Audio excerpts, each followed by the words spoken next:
Hello and welcome to Small Town Big Screen. I'm one of your hosts, Manny Manuel. And I'm Kyle Robertson. We are here to talk about a film called Listen Out for Love, which was released on February 2nd, 2022, directed by David L. Strasser, written by Jason Shane Scott, starring Stephanie Bennett, Mark Janame is what we're going with. Janame? I like Janame. Janame. Yeah. Let's do that. Janame. And if I mispronounced your name, let me know. Also starring Lynn White. This was unavailable for a Metascore and unavailable for a Letterboxd score, as not enough people have watched it. And I was too lazy to calculate the score of my own. That's valid. Yeah. It's a 5.4 or 3. Either a 5.3 or 5.4 on IMDb. Really? Yeah. All right, good for it. Yeah. Okay. This had filming locations in Kamloops, British Columbia, and a lot of them. Yeah. And either, I don't know if you want to call them insert shots or establishing shots of Portland, Oregon. Yeah, were... No filming there, but no. There was shots of it to establish that that's the city they're supposed to be in. That was stock footage. Yeah. This, I believe, was the... No, I'm not going to spoil. It's one of the only fun facts I have. Sweet. The plot, Peyton, a podcast producer, is forced to mold Alex into the next star and create the perfect show to save both of their careers. The show comes in the form of finding Peyton's true love. As the duo goes along, they are the ones who find love. That's not true. It's not Peyton. It's Jackie? They both do. The show comes in the form of finding Peyton's true love. That is wrong. Oh, that's wrong. That's wrong. Actively wrong. Yes, that's what I'm talking about. You're right. Yeah. You're right. Is it Jackie? That's how it's bad Jackie. it is. I watched this yesterday, and I can't remember characters' names. It's Jackie. All right, Jackie. Right. Is this the what we've been missing out on? Is this what we need to do to get our podcast and our stardom to the next level? Is turn this into a dating show? Maybe we need a producer? A producer. I don't know. Whatever. Yeah. All right. Kyle, what are your spoiler-free thoughts on Listen Out for Love? I watch MOWs, Movies of the Week, with my mother regularly. It's one of our kind of like Christmas-y traditions. And I say Christmas-y because it's kind of like a 4 to 5 month period. A 4 to 5 month period. Yeah, because like the MOWs are year-round. Like they're year-round, but we really focus on Christmas and Valentine's Day and New Year's, and they started doing some like St. Patrick's Day ones. Okay. Which are kind of funny. Anyway, it's kind of just something to have on while you're hanging out with your family. Sure. And my mom really likes them. So we do that a lot. This is a lot of fun for me to watch because I worked on the whole thing, and it's all in Kamloops, so I know everything about where I was for every shot of the movie and what I was doing and what I did, and I get a lot of satisfaction out of that in a movie. Now, on our other podcast, the Samuel Emanuel Movie Podcast, for those that want to get some more content, our co-host Jordan. Yes. Jordan has a way of ranking Hallmark movies that I really agree with. Her and Rachel, I believe, as well. Oh, yeah, they go by the same method? Oh, actually, I have no idea. Okay. But Rachel definitely has, like, a separate idea for that. Yeah. So what Jordan does is, like, the highest an MOW Hallmarky movie is going to get is a 3. But that's, like, a really good one. And so then you go down from there. Okay. So basically, it's like a rating out of 3. Yeah, except a 3 does not equal a 5. A 3 still equals a 3 in the context of greater movies, like the outside movie world. But a 3 in a Hallmark is a 5 for a Hallmark movie, is what you're saying. Yeah, I gotcha. Yeah. So I'm not gonna sit here and say like it's a masterpiece that I love and enjoy, but it is a perfectly good Hallmark movie. It's like, you know, it's competitive with all the rest of them. There's not much that's different between the vast majority of Hallmarky like MOW movies. You get your thrillers and you get your rom-coms, and you sometimes get like family comedies Sure. mixed in. So yeah, I the vast majority of my enjoyment of this film is about it being in Kamloops and my having worked on it. And it's also like it represents a larger piece because this was one of many films that came from the same company that were all kind of MOWs in Kamloops. And I worked on a lot of them. Okay.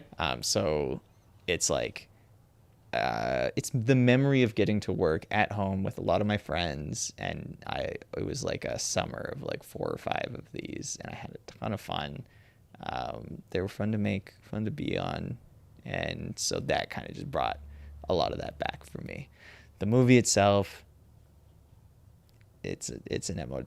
Okay. Yeah, it just is. Okay. They're not gonna. None of them are gonna like blow me away. So those are my thoughts. I'm happy for you! Exclamation point. Thank you. Yeah. Yeah. Yeah, this was not good. This was rough. What is your previous experience with these type of MOWs? Next to none. Okay. I Because, was kind of hoping for that. because I know that I'm not going to like them. Yeah. So I'm not going to waste my time. Yeah. I have a watch list of close to 1,000 films that I would like to watch. Not one of them include movies like this. Yeah. As in like movies of the week or Hallmark, and it's nothing against them. Mm-hmm. Like you're right. Like this is exactly what I expected it to be. I didn't go in Yeah. expecting to see the greatest film of all time. Yeah. So my expectations were low, and those expectations were met. Yeah. These MOWs are a genre. You have to treat them like a genre. You know, Yeah. like if you don't like horror, you don't like horror. If you don't like these MOWs, like these kind of like rom-com things, you don't like them. You know, and you can like other rom-coms and not like these. They're different genres. Yeah. You know, yeah. Totally. Yeah, it was rough. This was like 88 minutes. Yeah. And 80, yeah. and I found it hard to get through. It was a struggle at times. I was like, this is rough. Well, I'm glad you made it. I did. And I'll say, as anybody that listens to our other podcast, I've never turned a movie off. Mm-hmm. And I'll sit through it and I'll tough it out even when I don't like it. And not that this was never going to break that mold, because I Yeah. just flat out refuse. If I start a movie, I will finish it. So, yeah, it was tough to sit through. It was really great to see Kamloops, as always. That was super fun. I went in not knowing anything, Right. and I'll reveal this aspect because it didn't make my top 5. It was actually my number 6, and it got kicked out. My number 6, again, I didn't read what the plot was. Right. I started the movie, and as I'm watching the movie, and Right. then I'll start doing my other notes, the stats and stuff. Yeah. I was pretty pumped that it was about podcasting. Yeah. I was like, sweet, a movie for me, and I was wrong. But yeah, this was tough Yeah. to sit through. If you're looking for a podcasting movie, you should do Tusk. I own Tusk. Yeah. Yeah, There you go. I've told you about that, right? About owning it? No, about Tusk, is that I used to listen to Kevin Smith's podcast. Oh, right. Yeah. And yeah. I listened to the episode where they found the article that they based this movie on. Yeah. Yeah. And that episode is hilarious. It is so fun because they basically start to hash out the movie before they even knew they were going to make the movie. Yeah. It was awesome. Nice. Highly recommend. Sweet. Yeah. I like that movie. Still quite a haven't bit. watched Tusk. You haven't? No. You own it. You haven't watched it. Correct. Copy that. You should watch it, I think. Yeah. I Yeah. have 3 Kevin Smith films I own that I have not watched. That's insane. Yeah. Okay. Well, with that, That. do we want to do Our 5 favorite our things. 5 favorite things? Sure. You go first. I'll go first. My 5th favorite thing is Alex's on-screen crash out when he makes fun of that actor. Oh. I enjoyed the mockery. Okay. Yeah, that was it.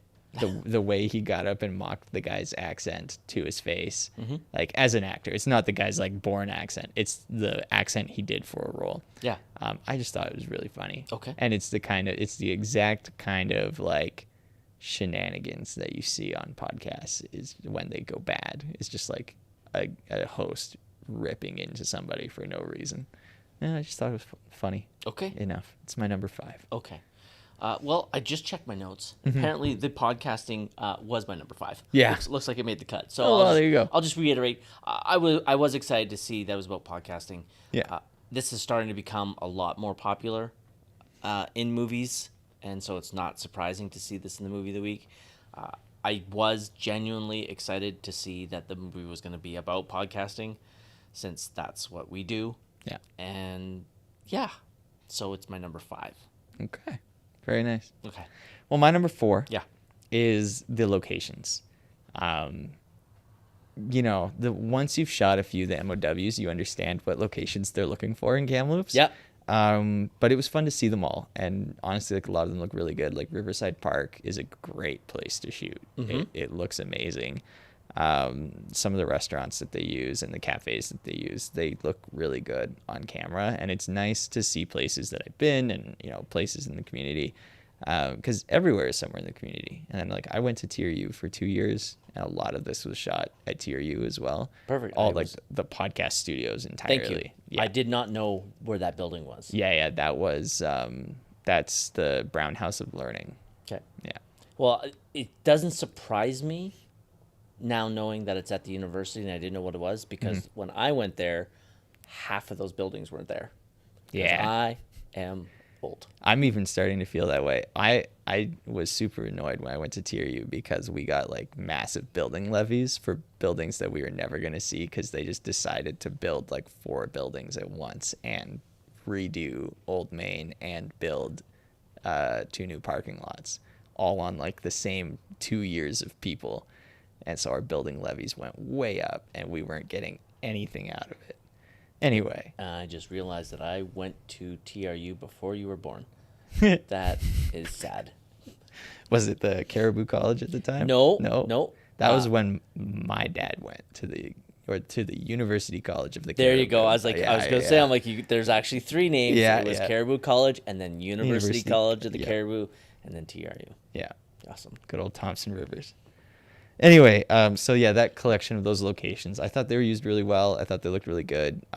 Amplified Cafe looked really good on camera, and like that general. Which they used a lot. Yeah. A lot of free advertising for them. Yeah. Yeah, because you see the logo often. Yeah. I was like, good for them. Yeah. And that whole like TNRD building with the library is really cool, and the art gallery. So yeah, that was my number 4. Nice. Thank you. All right. My number 4 is the actress Alana Holly Pruvis as Olivia, Peyton's boss. Ah. My favorite performance of the film. Yeah. Loved her. Interesting. Loved her, and I loved how they, even though she's not quite the antagonist, but she's in any other film she would be. Yeah. Because she's the greedy, hungry CEO who wants to make money. She kind of does the behind the back deal with the other podcasters, that kind of stuff. Spoilers, all that kind of stuff. In any other film, at the end, she would have got a comeuppance. Yeah. And she didn't. She was, when Jackie comes in, tells her that she bought the rights to the podcast, she's not angry, doesn't call her a name. She's like, oh, that's awesome. I wish you the best, and I hope you succeed. And then she comes and supports them at the end. I was like, that's legitimately awesome. Yeah. I actually was really impressed with that change, because you just make her an evil character. Yeah. And she wasn't. I liked her. She was again, did like the movie, but she was like the most believable performance. Yeah. Everyone else, MOW bosses are never like evil. no. It's very uncommon. I think there's like a demographic issue for them to make the bosses the evil people. Interesting. Yeah. Okay. Either way, easily the best performance in the movie for me. It is, though, commonly like the corporate greedy ex-boyfriend or something, or current boyfriend for some of them. That person is usually the actual antagonist, though well-meaning. Sure. Yeah. But Right. I'm really trying to think, and I don't think I've seen like a bad boss villain in a Hallmark. Okay. There probably is somewhere though. Anyway, my number 3. Yeah. This is kind of selfish. Whatever. Yeah. It's the credits, and not for the funny reason. It's the credits because usually for me, when I see something I've worked on and I see my name in the credits, that's very satisfying, and I like that a lot. It's like a little point of pride. But for this, it's like seeing this whole wheel of my friends go by. All these names are people that I've worked with, like in many cases, like 10 to 15 times, like different movies and shorts, and like they're people I know well, and people that I really enjoyed working with. So it was a lot of fun to just watch the credits go by and see all these people. And then also, to be quite honest, see some like out of towners who really didn't fit in and nobody liked, and they're not here anymore. And I'm like, I remember why. Now, watching your name go by in the credits, I remember why you're gone. That's pretty rare though. Typically we all get along on set for the most part. Okay. But yeah, so it was a lot of fun getting to the end of the movie and kind of feeling like a little bit of Kamloops pride already, and then also the personal pride in being in that. Yeah. And that was amidst me getting like a pretty substantial position upgrade for myself at the time. I just started besting. So that was my second show as a best grip. So, it was just nice to see all those people go by. I was already feeling quite proud, and like then I see all the people. I'm like, yeah, we made that as like Kamloops friends for the most part. It was cool. Sweet. Yeah. So I actually completely forgot that you worked on this movie. Oh. While I was watching it. Yeah. So now I'm really sad that I didn't stick around for the credits. I turned it off the moment it stopped, because I was like, I need to get out of there. Well, now you have to turn it back on, skip to the credits, and watch those. No, I refuse. I Give them another 6 cents for Not that a watch. chance. Not a chance. So, again, looks like I made another mistake. Oh, Yeah. So, Alana was actually supposed to be my number 3. okay. So, my number 4, I'll just move up to one spot, even though I definitely like the performance more than my number 4. Yeah. My number 3 is the speed dating scene, but only with Peyton and Alex. This was the only time that they actually had chemistry, where I believed that they were into each other. I thought that in their photo shoot at Riverside, they had some pretty good chemistry too. It was okay. Yeah. It was, But the speed dating is better. It was okay. Yeah. The chemistry at the photo shoot at Riverside showed a playful side. Yeah. That I agree. Yeah. Not attraction. Yeah, okay. This is the first time they had attraction, and sadly, almost the only time they did, where I genuinely believe that they were attracted to each other. Yeah. And that there's other scenes where I'm meant to believe it, and I'm like, nope, not buying it at all. So I don't know if maybe the actors genuinely didn't like each other, or they didn't have enough takes to get what they were looking for. I understand it's a lower budget, so they probably weren't given a lot of chances to build things. But yeah, I haven't watched a lot of movies of the week, but I've watched a few Hallmark, genuine Hallmark movies, because my mom likes them as well. And if I was gonna say, if I'm stuck at her house on the holidays, I'm stuck. Yeah, I know. I wanted to use the word stuck. Your mom is great. My mom you is need great. to be nice. My mom is great, and I do, but I don't like when these movies are on. I'm like, you have an entire library of incredible films you could put on the background, and you're choosing this. Fine, whatever. It's her house. I don't get a choice. That being said, I did enjoy this scene because it gave me a glimmer of hope. I was like, ooh! And then it flickered away. like a candle in the wind. Yeah. But yeah, they were genuinely had really good chemistry, and this was a good scene. Their part, the the part with Jackie, not so much. Yeah. Okay. Okay.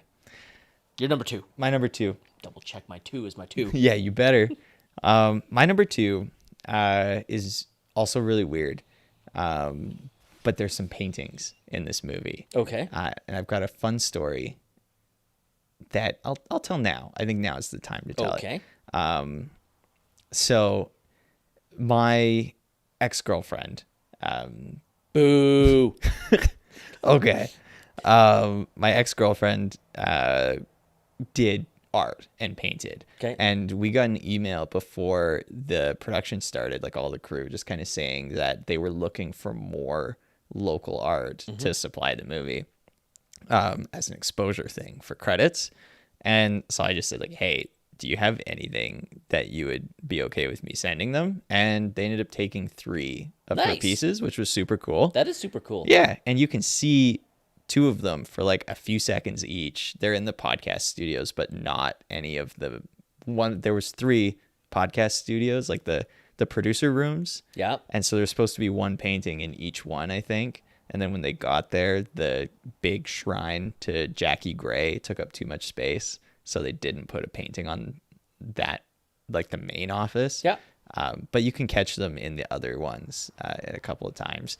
But the fun story that really rockets this up to my number 2, because it's cool that they're in there. It is cool. That I enjoy that in the first place. But they lost one. And I hear these rumors going around on set about this lost painting. I didn't know what it was yet. But I hear these set decorators talking about, like, we lost this painting and, like, we need to find it. And they're, like, freaking out. And they're, like, hush, hush, freaking out. And I've just barely caught this conversation. And I hear, it's $10,000 if we don't find it. Like, this is a $10,000 painting and we need to find it right now. Otherwise, this show is going to, like, this is going to affect the budget kind of thing. And I was like, 10 grand, hey? Like, in my head. And so I text her, I'm like, hey, I think, like, they lost a painting. And then within, like, 5 minutes of me texting her that they lost a painting, I get this email saying, we're so sorry, but you can't pick up all 3 paintings yet. We are trying to track down one of them. It got lost in a shuffle between locations, blah, blah, blah. They were very professional about it, but they didn't mention anything about that replacement value of 10 grand. But I had heard that. So then once I knew it was hers, I went to her. I'm like, hey, they lost your painting and apparently they think it's worth 10 grand. And so she kind of didn't want them to find it, but they did. And we got it back. Like, literally, it was the wrap day of the production and they found it. So everything had already been shot. And then they were like, oh, we finally found it. Once everybody and everything made their way back to, like, the home office, we located it. And we're like, no 10 grand, That's unfortunately. Yeah. But that is my number 2 for that story and for the actual paintings being in the movie. It's kind of cool. I like that. Yeah. My number 2 is a scene/quote. Ooh. And I like this a lot, but I do have it in number 2. Okay. It is a scene between Alex and Peyton. Yeah. And it's when he's just gotten hired and they're meeting in her office. Oh, yeah, that's a fun scene. And he says, he hands her a mini violin. Yeah. And it's the metaphor. I actually liked it. I was shocked. Yeah. It's like, that's actually pretty decent writing. And the quote is, that's me, you're my maestro, and I am here for you to orchestrate as you wish. Nice. And on the flip side, her reaction to it was another moment of some really good acting. Yeah. Because she had this, like, oh, I'm actually impressed. Mm-hmm. Like, this is a really great way to start this working relationship. Yeah. And that he's open to me being his producer and trying to lead him towards success. Yeah. So that scene and that quote and her reaction was really nice. It was nice and early in the film. Again, gave me some hope, and then they were dashed against the rocks. Well, that's nice. Yeah, that's my number 2. I'm glad you enjoyed that. I did. I liked it a lot. Yeah. Now that you've pointed it out and, like, you saying it outside of the context of the movie, I'm like, that is a really good It is. quote. Yeah. Yeah. Nice. Yeah. Very nice. Okay. My number one. I'm on bated breath. Listen, it's another pat on the back. I'm going with the cinematography. Of course you are. I think it looks really good. I think that, the DOP, Robert Rando, is just such a beautiful human being. He's so nice. He gave me, I actually think it was potentially at the beginning of this show, or maybe the beginning of the show after this, but he got these little stuffed animals, and like high quality stuffed animals. Like they were pretty nice. From the carnival. No. But he got a different animal for each person that worked for him, all the way down to like the bottom of the crew for the repeats, like not the new people. And he had like a reason for each one. So he got me this owl, and he's like, you're always like watching over me and making sure that I have awesome. everything. Yeah. And so I still have that owl, and it like sits on my bookshelf and watches over me. And I was like, I was just like, so he's such a amazing person, and also a really good cinematographer. And I really like you're pretty like limited. You're boxed in an MOW. They like, you have to do it a certain way to a degree, but the way that he accomplishes his shots is really great. And I think he looks good. He's very good to the crew. So I have the cinematography at number one. I'm a very small piece of that puzzle, as always, but it was a fun project to do, and I think a lot of, especially like the Sunset Riverside stuff, turned out really well. It really did. Yeah. And there's one, like the in-studio stuff I thought was quite good too. Like when you're working with that much glass, it can be kind of weird, but I thought it all looked really good. And there's one little note that my dad gave when watching this movie. For some reason, every single shot that the lead guy is in, he's got like half his face is dark. Like he's got contrast on his face. Nobody else does in the entire movie. They're all like flat MOW lighting, how it's supposed to be for one of these movies. Like it's not completely flat, but it's like quite bright on and very low contrast. But he has contrast throughout the entire film, and I have no idea why. Interesting. Yeah. Some actors do have rules about how they're lit, so maybe it was that. But yeah, interesting little note that my dad picked up on, because I've watched this now 3 times. So 3 times. Yeah. Good for you. When it came out, I watched it, and then my mom put it on by accident, forgot that I worked on it, and I saw it, so I stuck around. And then for this. All right. So that's my number one. Okay. What's your number one, Manny? It's Kamloops, baby. Ah. Kamloops, baby. There's no cinematography in your top 5. Wow. I didn't know you worked on it. And now that I do know, Yeah. it wouldn't make my top 5. So, absolutely loved seeing Kamloops. As we've stated in all of these, anytime I get to see my hometown on screen, it's super exciting. Now, the funny thing is because I knew, obviously, I knew this was filmed in Kamloops because that's the purpose of this podcast. Mm-hmm. One of the opening establishing shots, I immediately got excited because I was like, oh, it's Kamloops. Like, that's not Kamloops. I'm like, we don't have 4 bridges. It looks almost like Kamloops for a second. Yes. Yeah. And then you're like, very opening shot. Yeah. Because you see the bridges all in a row and the rivers, and you're like, oh.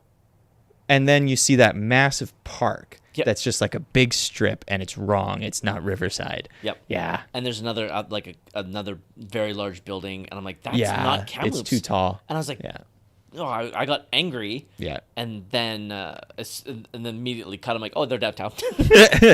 So I really enjoyed it. I had a really great time with them repurposing Riverside Park for different scenes that were supposed to be different locations. Which made me so it made me laugh internally. Obviously, it makes the most sense. Yeah. Like Riverside's fairly big. You can shoot it from different angles, and it will look like something different. But if you live here, it just made me laugh. Like the one that made me laugh the most is there's a shot early on with Peyton and her friend, and they're jogging, and they're at the pier. Then later on, when Peyton and Alex is like, you should join me for lunch. I know this really great place. And they immediately cut. I'm like, that's not a place. That's a picnic table in Riverside Park. That's not a restaurant. Yeah. I laughed. It's the concession stand. And what makes me laugh is that it turns, and then you see the pier in the background. Yeah. I was like, this is amazing. But obviously, like, I get it. It's budget constraints. You're shooting in a small city. It just made me laugh so hard because I live here. Anybody that doesn't live in Kamloops, they're not going to know whatsoever. And, it's the same thing when I watch other movies that are not filmed here. I don't ever think, I'm like, could be the reverse shot of the last scene. Yeah. And, you turn the camera 15 degrees and I'm going to see the last place you shot. But because I live here, I don't want to say it stood out. It didn't wreck the movie for me. It made me very happy. Yeah. And then lots of shots of downtown. What is it called? Is it called the? I think one of the places. Was the speed dating scene shot? Is it Pork and Belly? Is that what it's called? I'm pretty sure you guys shot in the restaurant next to whatever the nightclub on 5th is called now. Yeah. I'm just trying to remember what it's called now, because at the time, I believe it was Forno on 5th. Yes. And now it's the Underbelly. Underbelly. Yeah. I keep calling it Pork Belly. Pork and Belly. Yeah, Underbelly, right. Yeah. So when they went in there, I got excited. They have a really great braised short rib. Oh, my God. I've never eaten there. I want to go there right now. I'm so hungry. So it was super fun. Yeah. I'm so glad that you knew, again, because I didn't know you worked in there. I could not figure out where the podcast studio was. I kept thinking, I'm like, it has to be TRU. It's the only place that would have a building like this with this type of architecture that I don't know about. Because it can't be downtown. Yeah. It's definitely not on the North Shore. Wow. Yeah. They've got Bright Eye now and U Street food court. I'll tell you this for sure. Like, the North Shore has definitely improved. Yeah. 100%. They are Especially. forcing it to. Yeah. Well, big time. couldn't get any worse. Anyways, that's my number one, is obviously the Kamloops locations. It was super awesome to see them on screen. Yeah. This one does a really good job of it. All right, what didn't you like? What I didn't like is it's gonna be kind of weirdly, like, it's gonna feel like I'm copping out a little bit, I think. Oh, is it cinematography? No. It better not be yours. I'll be so mad. Mine is like, it's a combination of the acting and the writing, specifically the dialogue. There is something amongst the supporting cast that is too cheesy, way too cheesy. Okay. And like they become unbelievable human beings in some cases because it's like so over the top. So that was what took away from it the most for me.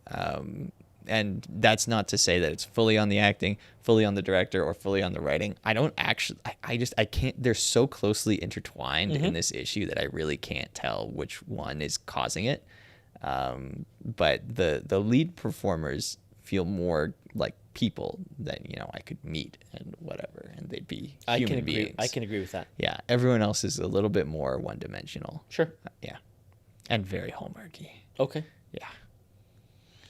Well, you'd be happy to know it's not the cinematography. That's good. I would That's just good. like to That's press good. your buttons a little bit. For me, it's the standard rom-com fight between. It was not believable. Yeah. And it's almost like she was purposely trying to fight with him to make the fight happen in this movie. Like, she had no reason to be angry at him about it. And he was almost as confused as I was. I'm like, what is going on? It was just too forced. Yeah. Right? And that's what these movies are, is they play the cliches, they play the hits, they don't veer off and try something new, because that's not what they're made for. They're made to be easily digestible, playing the same structure that everyone loves with their rom-coms. And so you have to have the fight so they can make up.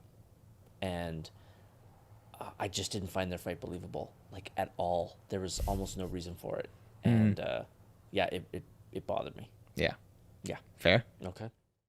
So with that, Yeah, that's everything for now. it is. And we're going to take a little peek, if you will, Yep. behind the curtain. Hello, and welcome to A Peek Behind the Curtain. We are joined here today by Jecca Hrechka. Thank you very much. Did I pronounce that correctly? You did, actually. I Nice. was like, yeah.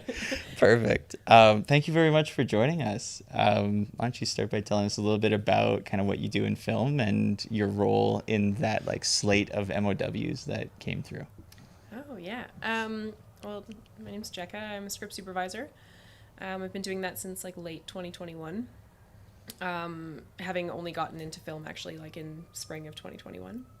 Nice. Yeah, I was a PA on Love and Where to Find It, the first movie that actually shot front to back. I know you guys have spoken about that one. But that was my introduction to film actually, was working on that project as a PA. And then from there, I ended up doing a couple of different indie projects that happened to be shooting in Kamloops because Kamloops was starting to get a little bit of buzz, and I know there was a couple more MOWs that ended up shooting that year, and that kind of pulled a company into Kamloops that started shooting MOWs here. And by the end of that year, I was actually script supervising, and one of the people who were sort of higher up in helping MOWs shoot in Kamloops ended up doing some background wrangling on the project that I was working on as a script supervisor, and was like, oh, you want to do this? Okay, cool. We actually need someone to do this in Kamloops. And I was like, okay, great. And so then as 2022 came in, I ended up doing a couple of different shows back to back in Kamloops with that company, which was great. That's awesome. Yeah, that like COVID era was so great for kind of like not fast tracking yourself, but for like getting to switch into like you got to skip the PA days a little bit. And, because that's what I did as well. I've PA'd 3 days in my life, and 2 of them were this year. I've backtracked. That's awesome. Yeah. I like every now and then I actually really love like when a friend is like, oh, actually like I need a PA for a few days on a show, and I'm like, I've got you, because I'm like it's not that it's not extremely hard work, and like absolutely necessary, but my position is like so brain heavy that when I get to just do stuff that's like body heavy, I don't know how to explain it, that it's like just like work. It's just like, it's like physically demanding work versus like mentally demanding work, and like having to be on for the entire day and throughout the entire show. It's actually really nice to do a few days as a PA. But yeah, literally I did one show as a PA and then got onto like a little limited series just because Jade actually got headhunted while we were shooting the first one. Yeah, love and Where to Find It. Where to Find It's It. because it was just clicked, and For now it's so not. long. Yeah. But yeah, Jade just happened to get headhunted by a locations manager like while we were shooting that movie, and passed on my name. I ended up shooting that, and while I was shooting that, I sat next to the script supervisor at lunch one day, and I was just like curious because I knew nothing about film at that point. Still, I hadn't even really planned on getting into film. It just sort of fell into my lap. And yeah, she explained what she did, and I was like, that sounds so cool. And she was like, no one says that. And so I was like, okay, well, teach me. And it was COVID era. And so just honestly, the fact that I was able to do this, the producer on the show gave me the okay. I wasn't needed as a PA for the last week. And with all of the COVID protocols, with like having to get tested and all this different stuff, they allowed me still to come on as just like an extra, an unpaid person, just to like watch over the script supervisor's shoulder. Her name was Leah, and still someone that I like absolutely treasure in my life. But yeah, allowed me, and like, yeah, COVID era, dude. Like, skipped across all that. And then literally from that, I ended up script supervising like one of my next shows. Wow. Yeah. Yeah. Well, for a lot of people watching or listening, they might not know exactly what a script supervisor is. Would you mind explaining what your job is, or that role entails? Yeah. Sorry. Yeah, absolutely. So a script supervisor is basically the eyes and ears of the editor on set. So you're there to make sure that at the end of the day, all of the information that the editor gets, like all of the footage, all of the like the inserts and the sound and all that kind of stuff, it can be cut together into a scene that actually makes sense. So making sure that we're not missing anything. So that has to do with, all of the continuity for sure, because nothing is shot front to back. But as well, just like making sure that there aren't like little things missing, like especially in something like an MOW, you know, you have your wide shot and then you have your like your singles, and then let's say she's referencing something on a piece of paper. Well, you need an insert of that. So did we get the insert? Can they cut that together in post, like, you know, when they get all that information? And so that's basically like what my job is like making sure that everything that the editor gets, they can actually cut together seamlessly. Nice. Also, while I understand what it is, again, what does MLW stand for?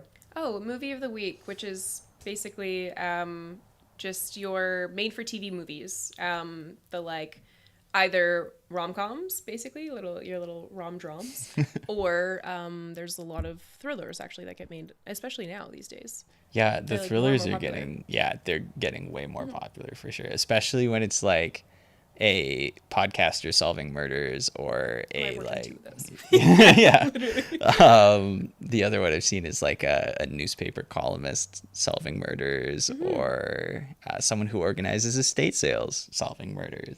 It's like, very, very popular now.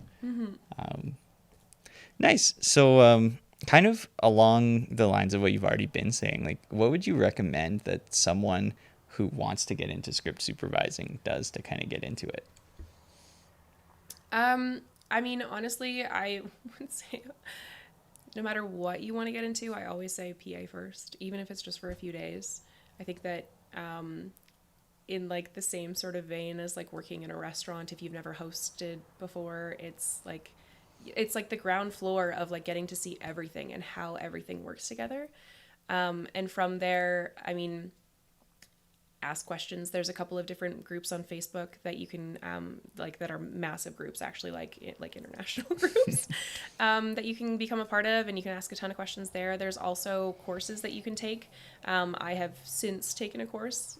I took a little bit late, but I mean I needed it for IATSE. So, but there's courses that you can take that I again highly suggest taking, just because like there's a lot of people that do end up taking the courses thinking that script supervising is one thing, and then realizing like quite how much work it is and like how much it entails, and realizing through taking the course that maybe that's not the road that they want to take. The gentleman who did my course, he was saying that 70% of the people who go through script supervisor training, like whatever length of course it is, don't end up becoming script supervisors. 70%. Wow. Which is probably why Leah was like, yeah, no one says that. But yeah, there's like courses that you can take. Highly suggest that. There's a couple different people that have put out incredible little video series on YouTube. Literally just script supervisor on YouTube, and there's a bunch of different stuff that'll show up there. And then there's also a couple different books on script supervising that have been like invaluable. But yeah, I think ultimately if you have friends or any in with like doing shorts or running guns or any of that kind of stuff, and you can get some experience, yeah, just stick your toes in the water, just dive in, do it. Perfect. So IATSE being like the biggest film union, can you describe kind of the process that you have to go through to get into that? I don't know if I'm the best person to answer that, because I got like shooed in because I was working in Kelowna and had already been working on the Kelowna shows. That's right. They're unionized. And they had, over yeah, there now. and so they like, I like half the work I didn't have to do, but I did have to take a course. IATSE for script supervisors is actually like a bit of a difficult one though. It's like you need like, I think 200 or 350 hours of script supervising before you can even like apply. Like you need like hours beforehand, and you need to have a course done. There's like a bunch of paperwork you have to do. There's like, you need letters from like every producer that you've worked for. It's like it's quite a process. ACFC is a little bit easier, but still like a lot of information that you need to like have and write down. I'm a part of ACFC now, and yeah, but it's like, it's just a lot of paperwork no matter which way you go. Yeah, I've got a soft spot for ACFC, but yeah, the paperwork it's just always there with unions.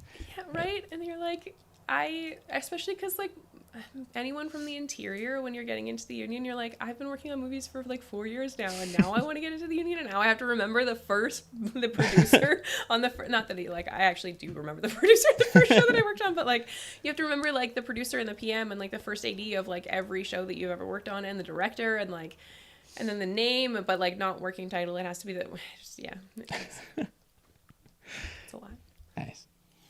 So you work closer with the editor than the director, is that right? No, my day-to-day is actually working specifically with the director. I guess, I mean, depending on the director or on the show, I work pretty closely with all the heads of department. And then I have a, I guess, close emailing relationship with the editors. Kind of available for like any questions that they have, like, hey, like it says that we, shot this, but, I'm not seeing the footage or whatever. And so like a lot of that, just like a lot of back and forth with that kind of stuff. And like clarifying things, and if there was any changes to the script or things like that that happened like on the day, then like all of my notes will reflect that. But more so working like really closely with the director, because that way I'm like the backup brain, I guess, for them. They get to focus on the emotion and the dialogue being said the way they want it to be said, and I get to work on, okay, was it word perfect? Are they accidentally saying plot points that maybe that character isn't supposed to know yet? Was there anything in the frame that shouldn't have been in the frame? Is that person holding this in the wrong hand versus like when they walked into the room from the last scene? Those kinds of things, so that the director doesn't have to think about that stuff. I think about that stuff. And then again, being the backup brain for like other heads of department with like hair, makeup, wardrobe, lighting and stuff, matching photos and things like that to previous. What would you say is your favorite part about being a script supervisor? Honestly, I like get to work pretty closely with like all aspects of the crew, which is really nice. I have this one friend of mine who he does all of the like playback stuff for like bigger shows. And him and I talk about how we're sort of on the line where like there's the inner circle of like producers, director, actors, like that sort of inner circle. And then there's the outer circle, which is like everyone sort of else on the crew, which is like grips and LX and hair, makeup, wardrobe, that kind of thing. And we're like the ones that are on the line of that. We are the circle where we're like not really a part of the inner circle, not really a part of the outer circle, but get to work closely with everyone on either side of it. And that is something that I do really like. I get to, depending on the director, I get to work closely with the actors, and I get to work with the director. I get to work with the DP. I get to, work with like the heads of like hair, makeup, wardrobe, and the onsets for all of those different departments, and set deck and props and stuff like that. And that's always really nice. Plus I was like one of those really annoying people who like was really nitpicky with like seeing things in movies that just weren't supposed to be there. So obviously that works really well in my favor, which I don't mind. Well, then on the flip side, what's your least favorite part of your job then? Or the part that you find the most challenging? That's a great question. I think it can be a really lonely job, actually. Even though I work with everyone, I am a team of one. And so what's nice is like I'm like responsible for like my own work, and I don't have to like worry about anyone else. But it is like a very like lonely department, even though again I'm working with like a lot of different people. And so there's that, and then also I would say more probably like not a pet peeve, but like a thing that can be inconvenient when working on a set is working with a director who doesn't really feel that my job has value, because that definitely does come up. I've been on a number of different sets where directors don't really find that the script supervising role has value because they think that it's just continuity, or they think that it's just this one thing. I think that probably anyone who is working on a set where they feel like their job isn't valued, or like their time isn't valued, probably don't love that, or like wouldn't love that. So yeah, I would say maybe that. For me, the kind of MOW circuit that came through with CMW, as a film worker, it was really nice to have that like consistent work. Yeah. So we kind of don't have it as much anymore. We don't have the MOWs here. But do you think, from your perspective, because you're like quite well ingrained in the film community here, do you think we're able to sustain regular work like MOWs here? Honestly, I think yes. I mean, like, movies have been getting shot by piece or in whole in Kamloops for like ages. And I think that it's not like we don't have the landscape for it. It's not like we don't have the hotels to house everyone or like, you know, the catering companies or any of that kind of stuff. Like, we have all of the makings of like what could be a really, really great film community here. And we had it. We were so close. You know, we were so close. We had so few people that were being brought in from different cities to fill the gaps. And unfortunately, sort of just through a number of different decisions that were made, the MOWs ended up not continuing to work in Kamloops. And so a lot of the industry that was here, the people who fell in love with working in film in Kamloops, have now moved away because they wanted to continue that. And I really think that we could do it again. Yeah. I don't think that it's like impossible. I think that it would be so nice to work at home. It would just like, it's just so nice when you get to like do this thing that you love so much, you know, like working in film is like, yeah, it's cool, but like, it's so cool. Like, people don't get how much fun it is. It's like, oh my gosh, you work in movies, but like, no, like just like getting to watch this incredible creative process and like all these different, like, it's such a bigger production than people think that it is. Getting to watch all these different units work together to make this really awesome thing that we just get to share with people. And it's like, we just get to make art all day. And that's, yeah, I don't know. And to be able to do that at home, yeah, it'd be really cool to do that again. Yeah, it's pretty tough to beat, especially like I've noticed, especially in the last year or two, and I was just working with your dad on a show like this, but Kamloops people make up the crew of a lot of Okanagan productions. And like, I run into people from Kamloops in Vancouver all the time. Me too. Yeah, where Absolutely. like, it's just what we have to do to get consistent work. But, you know, if there was an opportunity, and whenever there is an opportunity for those people to come back home, it happens all the time. Yeah, it's hopefully we can get something consistent going here again. But in the meantime, I think we definitely have the crews to sustain. At the very least, we have like a good skeleton crew here, because I know a ton of people who like will go even just to Kelowna to like work on shows. I mean, like Jade's an example of that. She stays in like the hostel in Kelowna sometimes just so that she can work on a show down there. And then there's like the Beauclair family who like also do the same thing. They like have their trailer that they go down in. My dad, he goes down to Kelowna and he stays with a family friend. There's a bunch of different people who stay with family friends while they're down there. And I mean, you could just stay at home and then you could shoot movies here. What are some of the bigger continuity challenges that you've encountered while working on a film?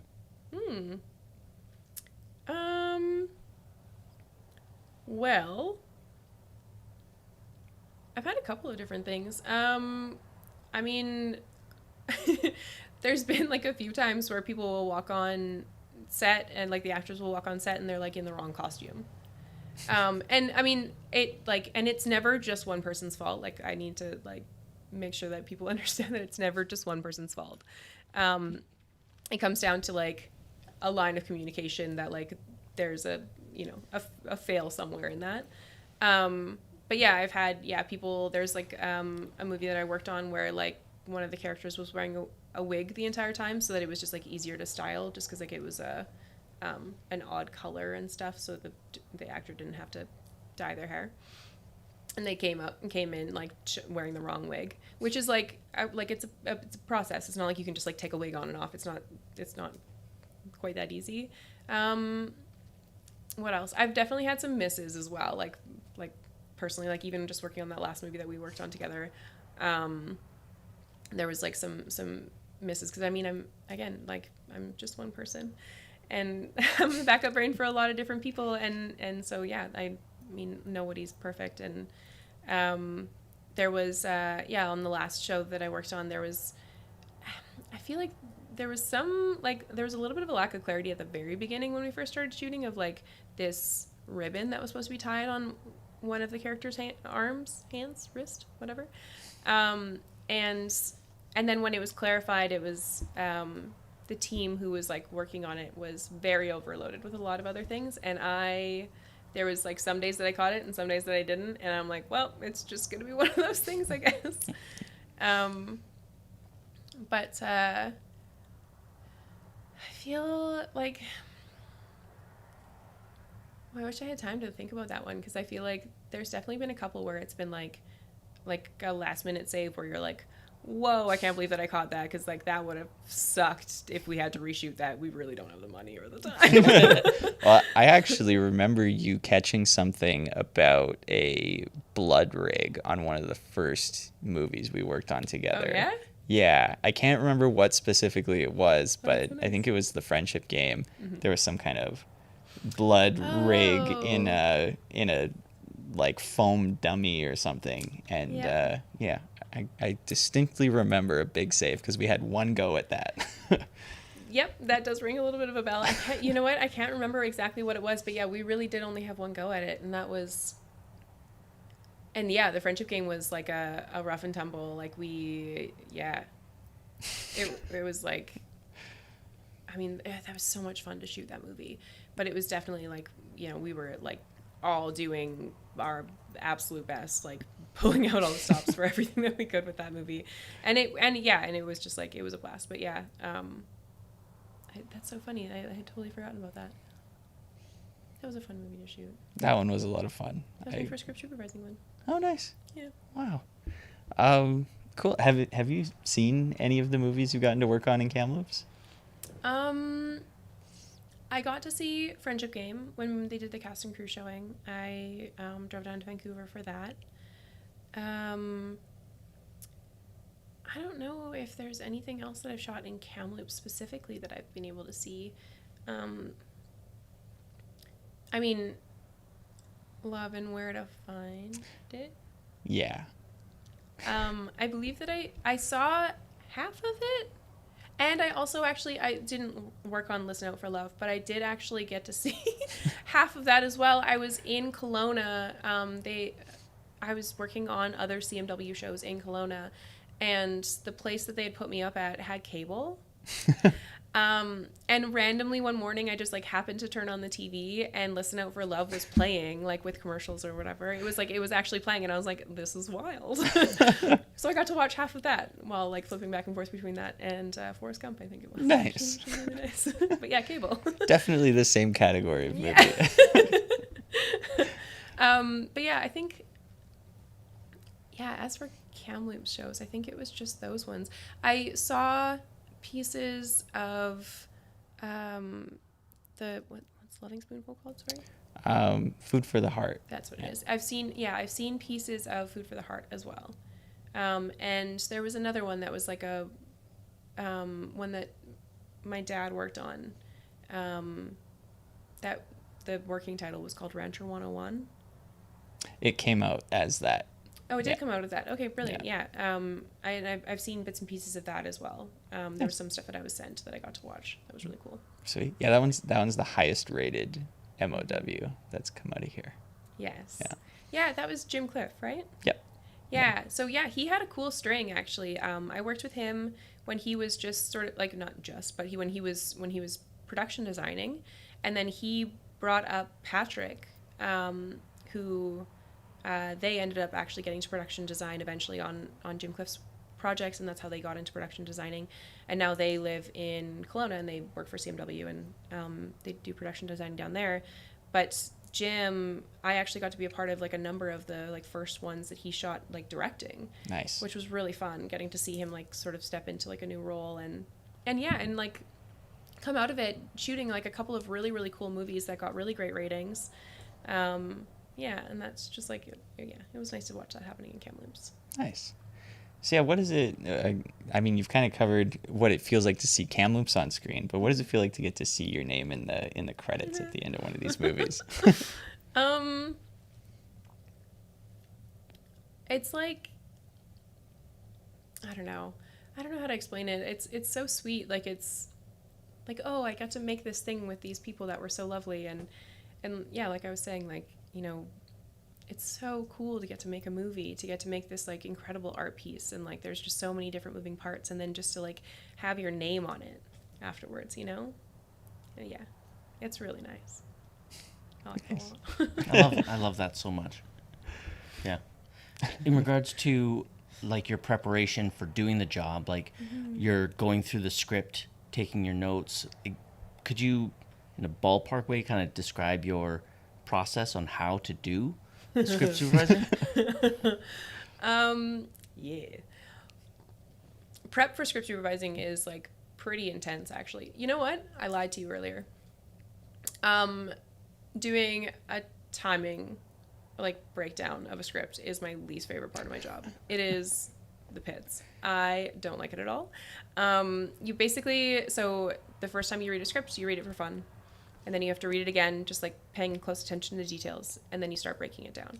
And so that basically means like stripping out every single scene, paying attention to, okay, so like interior, exterior, what time of day is this kind of, what characters are in this, who is being introduced for the first time in this scene, what props are like prominent in this, are there any like hair, makeup, wardrobe, set deck type notes that are in any of this, so like highlighting all of that, making a note of all of those kinds of things, and then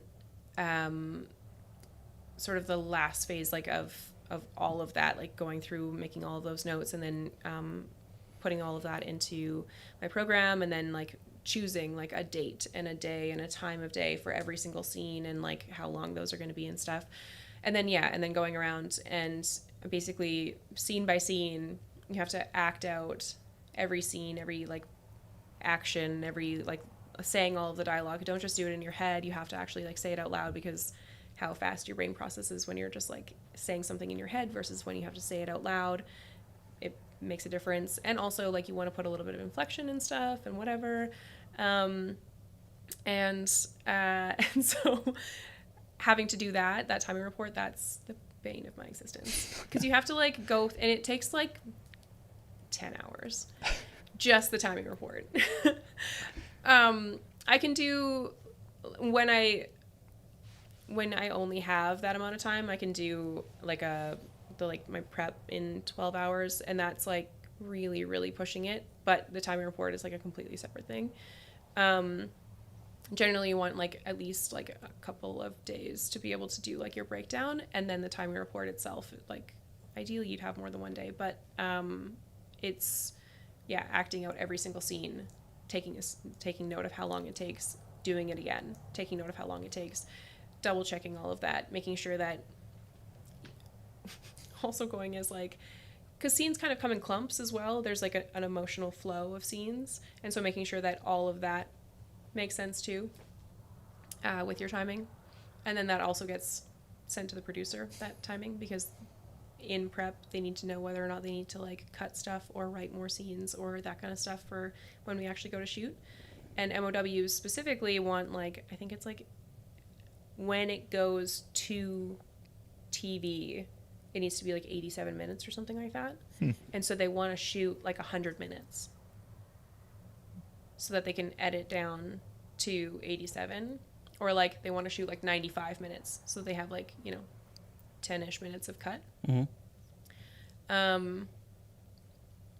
And so if you end up doing a timing report that's like 120 minutes, they're like, okay, well, we're gonna have to cut some stuff before we get into actual production.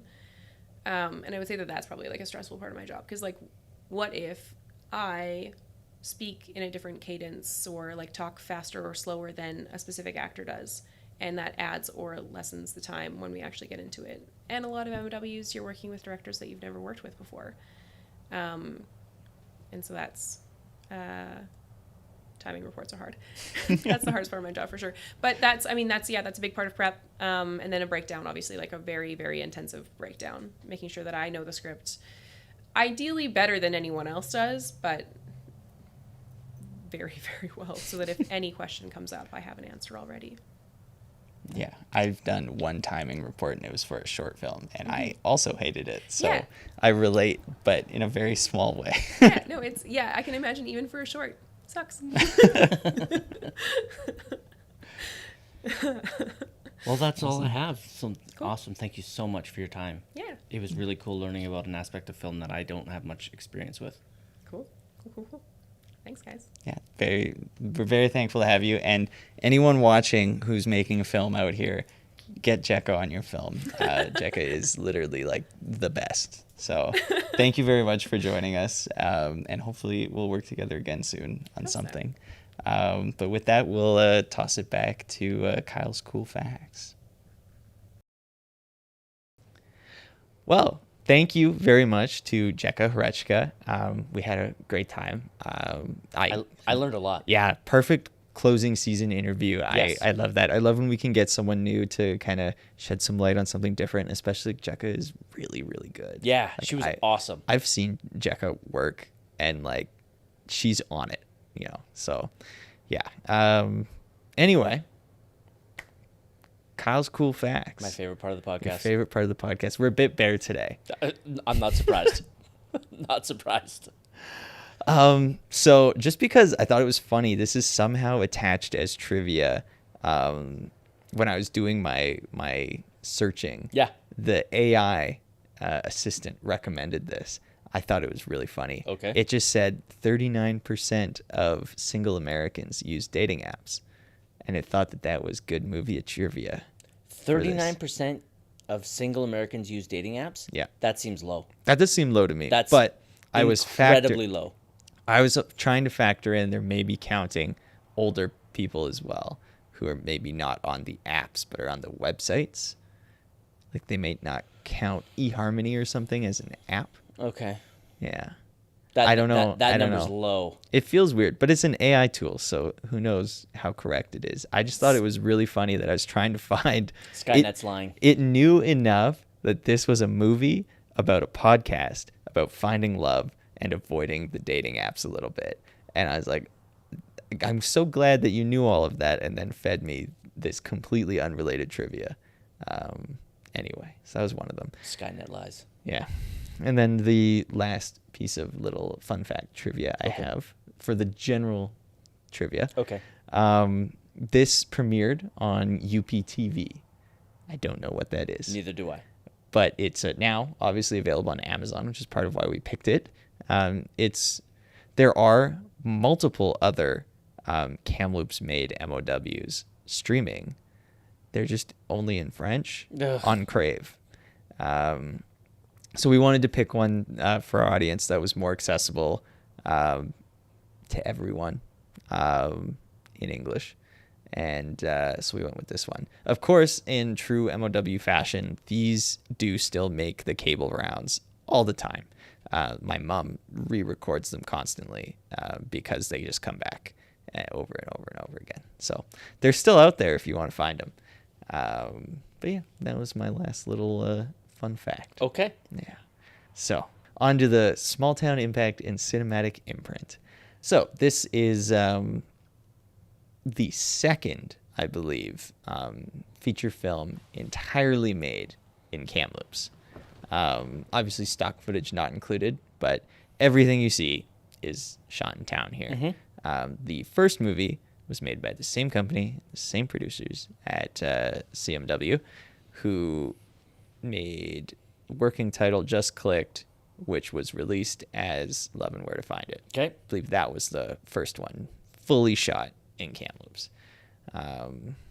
So yeah, kind of a cool piece of our like history. Weirdly, I would say these like CMW, which is Champlain Media West, Thank you. MOWs. They were a really big part of like a year and a half of our film scene and really like helped a lot of Kamloops people train up and get interested. And as we talked to Jecca about, a lot of people have moved away or work away from home. A lot of those people trained and came up on these movies. So there you go. One for the books. I just remember something. What was the name of the other one you guys were talking about that had The name changed as well. Something food related. It was Food for the Heart. It was the release name. Okay. And then Loving Spoonful, I believe, was the working title. Okay. Yeah. Remind me off camera Okay. about that. Sure. Okay. Sounds good. All right. All right. So we've been talking a lot about how many of these movies were made in Kamloops. So I have the list. Okay. There were 8. Holy. And I have them listed in order of lowest IMDb score to highest. Awesome. Here we go. Have you watched all of these? I have only watched the ones that I have worked on. That's selfish. So yeah, I will. No, you have other projects to finish. No, I'm not gonna. Okay. No. I might watch Rancher 101 just for fun. Okay. But no, I will I'll denote which ones I worked on while we do this list. Sure. So the lowest IMDb score, Infidelity Can Be Fatal. Okay. Moving on to Listen Out for Love, which I worked on. So that's number 6. Oh, sorry, number 7. Number 8 was 7. Yeah. Infidelity Can Be Fatal is number 8. Yeah. Okay. Do you have the scores? Infidelity Can Be, in my head, I do. So Okay. we'll see. Infidelity Can Be Fatal is a 5.0. Holy. You know what? Actually, I'll say this. It's not surprising because the people that are going to watch those are going to like them. Exactly. People like myself would never watch them, so we can't rate them. This is exactly the thing. So Okay. there's a lot of 10 out of 10s because there's a lot of people who just watch an MOW and they're like, yep, it's an MOW. It's exactly what I wanted. 10 out of 10. Okay. So you get a lot of that.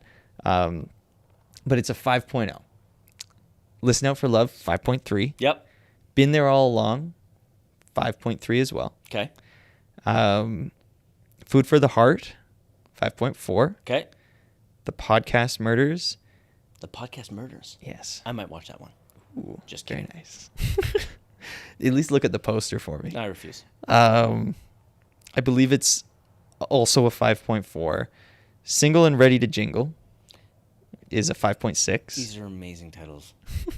Love and Where to Find It, which I worked on, 5.7, I believe. And then, 6.0. And then Rancher 101, 6.1. Awesome. Yeah. That's by memory. Hopefully I'm right. If Okay. I'm wrong, there will be this big lower thirds correcting me because that's what Brent's been doing to me lately because he's a good editor. So he's been, every time I make and you make a kind of a statement, there's a little thing. A Comes little up. disclaimer saying Yeah. they're wrong. No, it says the correct information. Oh, I see. Yeah. Interesting. Yeah.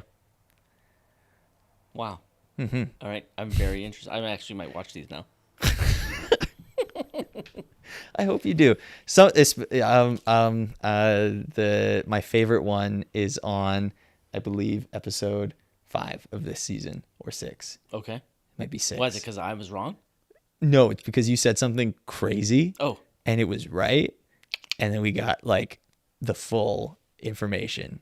And I actively said it was the Mark Wahlberg thing. That he said he would have stopped 9/11 if he was on the plane. And I was right. You were right. And Yep. we looked it up and we fact checked it. And so there's a little thing that confirms that you were correct and then has Mr. Wahlberg's following statement, his apology as well. We wanted to include that. He recognized it was not the most sensitive thing to say. Oh, what a shocker. So anyway, the last bit of this section that I want to get into, I really wanted to talk about the financials. Unfortunately, and I wasn't expecting this, there is not very much information about these movies at the Film Commission, which honestly is totally fair because the Film Commission would have had to do very little to bring them here. Mm-hmm. It was just a company that sprung up and did this and then left. They already knew they were shooting here. So what I want to do instead is just imagine there's 8 movies, I'm thinking in my mind. right? Let's just think each one of them brought in about $200,000, which I think is quite low. That feels very low. Feels very low, right? If we look at Afghan Luke brought in, what was it, 650,000? Yeah. And I'm pretty sure it's a lower budget than this. So if we look at 200,000 for 8 movies, that's 1.6 million, The math is mathing. right? If we double that, 400,000, which I think is reasonable to say that each one of these brought to the region, It's 3.2 million. 3.2 million. We're getting there, Mr. Bookkeeper. And then this is a bit of a stretch, but if we doubled that and went to 800,000, 800,000 I for think each one. I think that's getting to be That's a bit of a stretch. That's a stretch for me. Yeah. Let's say 500,000. Okay. All right. You do the math. You're better at it. It's 4 million. 4 million. Thank you. So yeah, I think 500,000 is kind of fair-ish, I would say. Like these, you look at all the locations you're paying for, you look at all the permits you're getting, all the crew you're hiring locally, all of that stuff factors into this. And these movies are usually like 600,000 to $1 million budget, I think. Okay. I'm not experienced with that, unfortunately, but that would be my guesstimate. And so I think 500,000 is pretty fair. I think that's on the high end, but I won't fight you on it. Yeah, I think it's fair-ish. Okay. If Afghan Luke can bring in 650, you know what I mean? Yeah. Yeah. So anyway, 4 million, and this would have been across like 2 filming years, basically. That's pretty good, man. That's a significant bump. Yeah, that is like a real economic moment. 100%. You know. So this kind of thing, even though like obviously this is not Oscar-winning content, but this is why Vancouver does this stuff so much, and this is why it's so popular in BC. It's a huge economic driver. Obviously, people do like it, so it gets made, it gets put out there. Jordan and Rachel. Yeah, it makes us a lot of money. This is the kind of thing, it pays my bills. I have a car and a house. I pay for electricity, internet, all this stuff, mostly because of these films. For like 2.5 years, 3 years, I was able to live because of these. Nice. Yeah. So not just these, like in Vancouver too, for like 3 years. So it's huge to have that reliability. That being said, there is a huge thing to say that like we need to also be making like high level content at the same time in BC as a whole, to keep our reputation while making our money. Yep. So, there's a place for this, there's a place for that. But I just wanted to kind of guesstimate the financials because unfortunately there was no hard information available. But I think it's important to look at that kind of thing. Okay. Yeah, I like especially if there's anyone who like started getting annoyed about all the filming downtown over the summers of 2021 and 2022. It's local people that live off of that. Yep. I understand why you can get frustrated, but it's just like construction. Like local people are living off of that, and it's good for the whole community. Like it's local business. It's all of these things. It's our city that's getting this money. Not all of it, but a really good chunk of it. Totally. So, it sucks, but it's also nice when you're nice to us. Yeah. All right. That's my piece. I like it. And with that, let's rate this film. Okay. Yeah. That's the last thing to do. I'll go first. You'll go first. Our last rating of the season, Manny. Mm-hmm. Yeah. Can't go out strong. Sorry. It's a 2. It's a 2? Yeah. I didn't hate it. Okay. Generally, as people know, like, 1s are from movies I will never watch again. Mm-hmm. And, like, I actively dislike. I didn't actively dislike it. It just wasn't good. So it got a 2. Yeah. I'm in the same boat. It's a 2 for me. I talked about the scale that I borrow from Jordan already. Like, at best, this could have gotten a 3. Like, it is kind of a 2 to 2.5 because of my working on it and all of that involvement. But I'll stick with the 2. Okay. With you. I love it. Yeah. All right. Sign us out. Well, that's it. That's the last episode. We're all done. Let's have a little moment. Thank you so much, everybody, for sticking with us and for consuming another season of our words and our great guests. I think we had a really good turnout. We got to talk about some good movies, I think. We did. Yeah. And some not so good ones, but That's true. that's the way it goes.